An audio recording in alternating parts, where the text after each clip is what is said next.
У Києві показали зброю та військову техніку, яку терористи використовують проти української армії. Працюємо з міжнародними партнерами. Сьогодні ми працюємо в пояснення походження цієї зброї. Основна мета цієї виставки – показати, з чим стикаються сьогодні в Україні.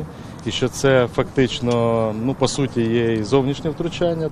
У ящиках зі зброєю знайшли пакувальні листи, які свідчать, що озброєння належить російським військовим частинам. Силовики пояснюють, зброя, яку використовують терористи в Україні, не виробляється.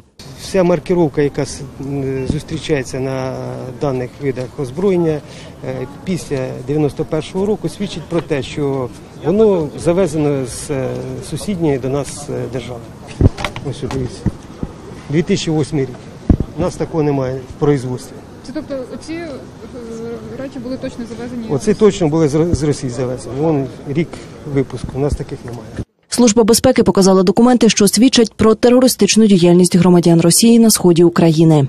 Ще документи – це теж наші клієнти, підозрювані, а це просто паспорта Російської Федерації для того, щоб підтвердити, що дійсно громадяни Росії, вони це визнають, вони приїхали для підривної діяльності проти України.